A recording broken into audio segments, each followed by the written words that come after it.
Nerd scams hot girls on dating apps. This story is very meaningful. Everyone should listen. Dayton sat at the counter of his mother's struggling restaurant, staring at the near-empty dining area.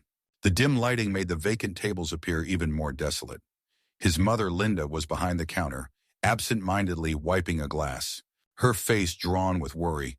The sight of her, once full of energy and optimism, now looking defeated, made Dayton's chest tighten. "Mom, how bad is it?" he finally asked. Linda sighed, setting the glass down with a dull clink. "Bad? Dayton, we can't afford advertising. We can't afford fancy gimmicks. We just need customers, and right now, we don't have them." Dayton bit his lip. He had watched his mother pour her soul into this place. The food was amazing, the ambiance was cozy, but none of that mattered if no one came through the door. As he absent-mindedly scrolled through his phone, a dating app notification popped up. A profile of a gorgeous woman appeared on his screen, smiling with effortless charm. An idea struck him like lightning. "What if we get people to come here using dating apps?" Dayton muttered. Linda furrowed her brow. "What do you mean?" He sat up straighter, mind racing. "Think about it. Guys take girls on dates all the time. But what if we controlled where those dates happened? If we made sure they happened here?" Linda looked skeptical. "And how exactly do you plan to do that?" "I'll create profiles, lots of them. Different personas, different styles. I'll match with girls, chat them up, make it seem like I'm the perfect guy for them. Then I'll invite them here. They think they're coming to meet a great guy, but really they're just coming for the food." Linda's face fell. "Dayton, that sounds dishonest."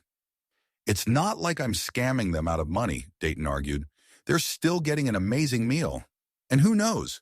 Some of them might actually like the place and come back." Linda hesitated. Her morals were tugging at her, but the thought of losing everything she had built over the years weighed heavier. Finally, she sighed. "I don't like it, but if it helps keep the lights on..." Dayton grinned. "Trust me, Mom. It's going to work." That night, he called his best friend Lucas, a tech-savvy guy who dabbled in hacking and software tricks. When Dayton explained his plan, Lucas leaned back, stroking his chin. "This is borderline catfishing, you know," Lucas said. "I mean, you're not even going to be the guy in these profiles." "I'll make sure they don't get too attached," Dayton said. "The goal is just to get them in the door." Lucas sighed. "All right, man, if you're sure about this." Together, they spent hours crafting profiles. Dayton became Jason, an athletic guy who loved hiking and photography. He became Liam, a sophisticated businessman who enjoyed fine dining. He became Eric, the edgy musician who lived life on the wild side. Each profile had different pictures, different bios, different interests, whatever it took to appeal to a wide range of women. The next morning, Dayton woke up to dozens of matches. His heart pounded with excitement as he started messaging them. Sophie had been on dating apps for a while, but she had never seen a guy quite like Jason. He was charming, witty, and, most importantly, attentive. Unlike the usual men who barely put effort into conversations, Jason made her feel like she was the most interesting person in the world. When he suggested meeting up for dinner at a hidden gem of a restaurant, she eagerly agreed. "I promise it's the best food you'll ever have," Jason had written. "You'll love it." The anticipation built in her chest as she got ready that evening. She wore her favorite red dress, added a touch of lipstick, and walked into the restaurant Dayton had led her to. Her brows furrowed slightly. It wasn't exactly a trendy, upscale place, but she shrugged it off. Maybe Jason was the kind of guy who appreciated authenticity over appearances. She looked around, expecting to see him. Instead, a waiter greeted her. "Table for Sophie?" he asked. "Yes," she said uncertainly. "Right this way." Her stomach twisted slightly. Wasn't Jason supposed to meet her at the door? Maybe he was running late. She took a seat, checking her phone. No new messages. As she waited, another woman walked in. Sophie didn't pay much attention until she overheard something peculiar. "Table for Jasmine?" the waiter asked. Jasmine, the name tickled something in Sophie's brain. She glanced up and her breath caught in her throat. The woman standing there looked vaguely familiar. Then it hit her. Jasmine was another girl Jason had been messaging. Sophie's heart pounded as she quickly scrolled through her messages, finding one of Jason's pictures. With her pulse roaring in her ears, she stood up and approached Jasmine. "Excuse me," she said, voice tight.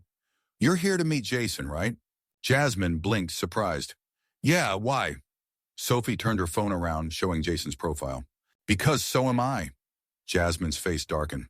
"What the hell?" They shared a knowing look, then turned towards the waiter. "Where is he?" Sophie demanded. The waiter looked confused. "Who?" "Jason, the guy who invited us here." The waiter hesitated. Then behind the counter, a young man who had been listening to their exchange paled. Sophie's eyes narrowed. "You," she hissed, marching toward Dayton. Dayton felt his entire plan unraveling before his eyes. "Hi," he tried. Jasmine crossed her arms. "You're Jason, aren't you?" Sophie's fingers tightened around her phone. "Or should I say, Liam or Eric?" Dayton swallowed hard. "Listen, I can explain. Explain how you catfished us?" Sophie cut in. "You lied just to get us here?" "I wasn't trying to scam you," Dayton said quickly. "I just needed people to come try the food. I swear, it's not what you think." "You think we're stupid?" Jasmine snapped. "This is insane." Dayton felt the weight of their anger pressing down on him. Around the restaurant, other patrons had started murmuring. And then, just when he thought things couldn't get worse, Sophie pulled out her phone. "If you think you're getting away with this, you're dead wrong." She turned on her camera. "Hey, everyone. You won't believe what this guy did." The restaurant exploded in murmurs as people checked their phones. Within minutes, Dayton's name was trending.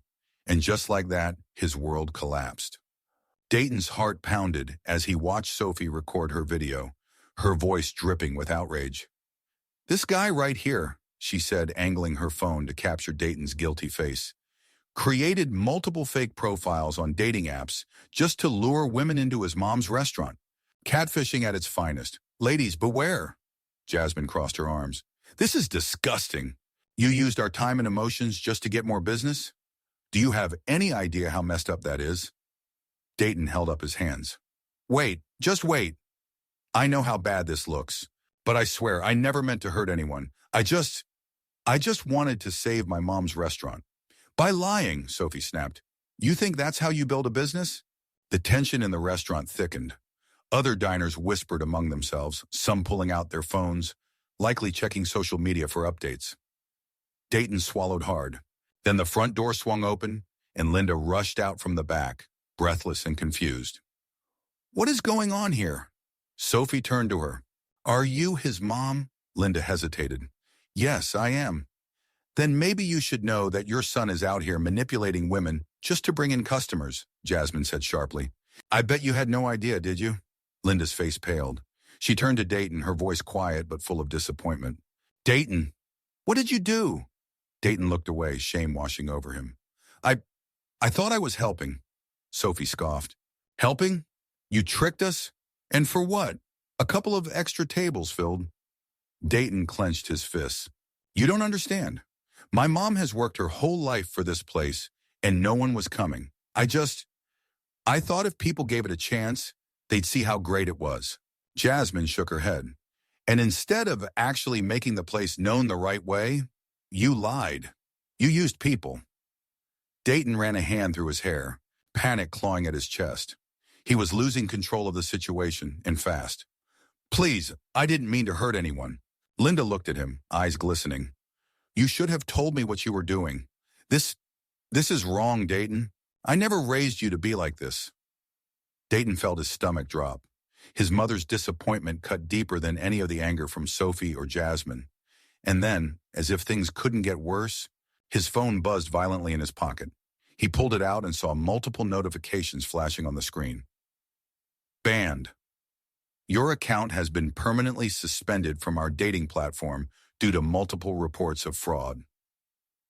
His stomach twisted, but before he could even process it, the restaurant's front door swung open again. This time it was the police. "Officer Lopez, City Patrol," the man said, stepping inside. "We received a complaint about fraud being committed at this establishment. Who's in charge here?" Dayton felt the blood drain from his face. "Wait, what? Fraud?" Sophie raised an eyebrow. "You think using fake identities to lure women into spending money at a business isn't fraud?" Dayton turned to his mother in horror. "Mom, I swear, I never thought it would go this far." Linda closed her eyes, breathing in deeply before stepping forward. Officer, there's been a misunderstanding. No one here is committing a crime. Officer Lopez studied her before looking back at Dayton. Sir, I'm going to need to ask you a few questions. A wave of nausea washed over Dayton as he realized how badly he had messed up, and there was no easy way out. Linda had to practically beg the officer to let Dayton off with a warning. They had no real proof of financial fraud, no stolen money, no threats, just a terrible business scheme that had gone viral. But it was enough to get the restaurant trending for all the wrong reasons. The online backlash was brutal. The restaurant's social media pages were bombarded with negative reviews, angry comments, and people swearing they'd never eat there. Dayton sat in the kitchen, his head in his hands. Mom, I screwed up. Linda exhaled, sitting beside him. Yeah, you did. He lifted his head to look at her. I just wanted to help you. I know, she said softly, but there's a right way and a wrong way to do things. You chose the wrong way. The restaurant door jingled open, and Sophie and Jasmine walked in. Dayton immediately stood. Save it, Sophie interrupted. We're not here for an apology. Not yet, Dayton frowned. Then, why are you here? Jasmine sighed. Believe it or not, we don't actually want to see this place burn to the ground. Your mom doesn't deserve this mess. Linda blinked in surprise. You want to help? Sophie crossed her arms. We don't like what Dayton did, but the food here is actually good. If you did things the right way, maybe people would give it a chance. Dayton furrowed his brow. But how? Jasmine pulled out her phone. There's a food blogger who just saw all the drama online. His name's Tyler. He's got a huge following. He messaged me saying he wants to come try the food himself. Linda's eyes widened. Wait, a famous food critic? Sophie nodded. This might be your only chance to flip this situation around. Dayton swallowed hard.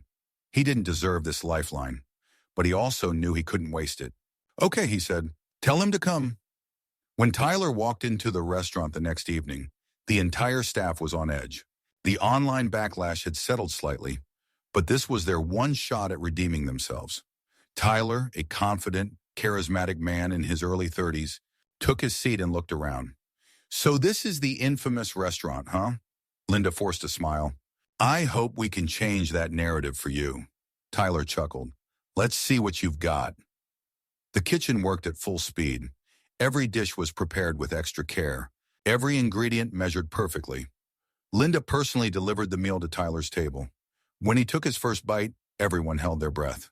Tyler chewed slowly, his expression unreadable. Then he swallowed and leaned back. This, he said, dragging out the pause, is actually amazing. Linda almost collapsed in relief. Tyler grinned. You know, I came here expecting some gimmicky, overhyped nonsense. But this is real food. And honestly, it deserves the hype, just not in the way you went about getting it. Dayton exhaled. So, does this mean you'll post something good? Tyler smirked. It means I'll be honest. And honesty, Dayton, is the only thing that's going to save you now. A week later, Tyler's blog post went viral, not for the controversy, but for the food itself. He highlighted the restaurant's comeback, turning the conversation from scandal to redemption. Sophie and Jasmine even returned, though they made sure to give Dayton a hard time about his past mistakes. So, Sophie teased one night, if you ever go on a real date, are you going to tell the truth about who you are? Dayton groaned. I will never hear the end of this, will I? Jasmine grinned. Not a chance. And for the first time in weeks, Dayton laughed. Maybe, just maybe, things were looking up. As the weeks passed, the restaurant saw a steady flow of customers. Thanks to Tyler's blog post and the buzz that followed, people were now coming in not because of deception, but because they genuinely wanted to try the food. Linda, for the first time in months, was able to smile while counting the night's earnings. This, she said, waving a handful of cash at Dayton. This is how you run a business, with integrity. Dayton nodded. I know, Mom. I learned my lesson. Sophie and Jasmine, who had become regulars, exchanged knowing glances. So, Jasmine asked, playfully stirring her drink, are you still banned from every dating app? Or have you found a new way to scam women? Dayton groaned.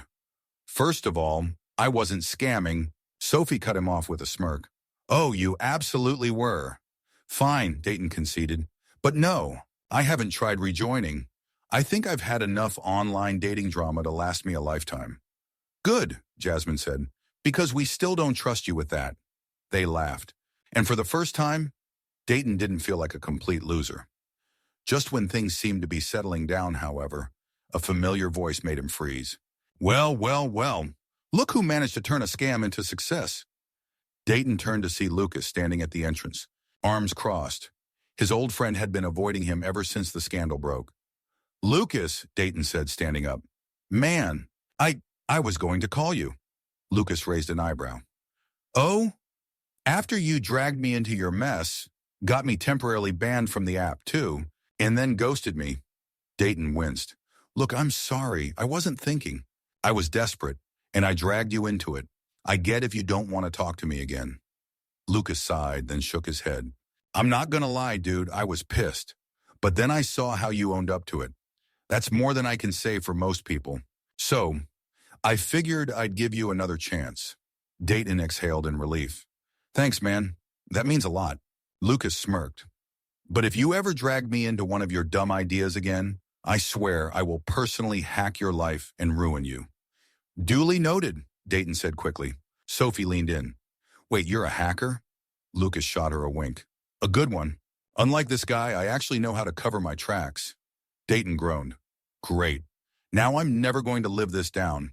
Jasmine grinned. Nope. As the group laughed, Dayton realized something important. He had spent so much time trying to take shortcuts, trying to manipulate his way to success, that he had forgotten what really mattered. Relationships built on honesty, friendships that lasted through mistakes, and a family that believed in him even when he screwed up. And maybe, just maybe, this was the beginning of something better. One evening, just as Dayton was helping his mother close up, Sophie hesitated at the door. Hey, she said, I have a friend who's single. Dayton blinked. Okay? Sophie smirked. And before you ask, yes, she knows all about your little scandal. She just thinks you're kind of cute despite it. Dayton narrowed his eyes. You're messing with me, aren't you? Sophie shrugged. Maybe. Jasmine snickered. Or maybe not. Guess you'll just have to see. Dayton groaned as they left, laughing on their way out. Linda patted his shoulder. Well, at least now, if you go on a date, it'll be because someone actually likes you. Dayton rolled his eyes. Thanks, Mom, she chuckled. You deserve a real shot at happiness, Dayton. But no more schemes, okay? Dayton grinned. No more schemes, just, maybe a little charm. Linda gave him a look. Fine, he said, laughing. No more tricks, I promise. And for the first time in a long time, Dayton actually meant it. As Dayton locked up the restaurant for the night, he stepped outside and took a deep breath of the cool evening air. The streets were quiet, a stark contrast to the chaos his life had been just weeks ago. He pulled out his phone, hesitating for a moment before opening his messages. A new notification popped up, an unread message from an unfamiliar number. Hey, I heard your story. You're either completely insane or kind of brilliant. Maybe both. Want to grab a coffee and prove you're actually a decent guy? Dayton stared at the message, his heart skipping a beat. He didn't recognize the number, but there was something intriguing about it. He smirked, debating whether to reply. His past self would have jumped at the opportunity to craft a clever response, to play a role, to impress. But now, he was different. This time, if he said yes, it would be for real. Pocketing his phone, he started walking down the street, a new kind of energy in his step. Maybe this was his chance, not just to fix what he broke, but to start something real. Or maybe, just maybe, his past mistakes weren't entirely done with him yet. Honesty is the foundation of any meaningful relationship, whether it's in business, friendships, or love. Dayton learned the hard way that deception might bring short-term success, but it always comes with consequences. When he manipulated women into coming to the restaurant under false pretenses, he not only lost their trust but also risked everything his mother had worked for. The turning point came when he realized that true success doesn't come from tricks, but from authenticity, integrity, and taking responsibility for mistakes. His journey showed that redemption is possible, but it requires owning up to past wrongs and making things right. He was given a second chance, and instead of taking another shortcut, He worked to rebuild the restaurant's reputation the right way. This story is a reminder that the way you achieve success is just as important as the success itself. Cutting corners, scamming, or deceiving others might give you a temporary win, but in the end, the truth always comes out. Real growth happens when you learn from failure, correct your mistakes, and become a better person because of them. Dayton's story isn't just about a restaurant or dating apps. It's about learning how to treat people with respect and realizing that shortcuts don't lead to lasting happiness. If you want to build something real, whether it's a business, a friendship, or a romantic relationship, it has to be built on trust, honesty, and genuine effort. If you enjoyed this story and want to see more, don't forget to follow the channel for more engaging, thought-provoking content. Every story holds a lesson, and every lesson brings us closer to becoming better people. Stay tuned for the next one.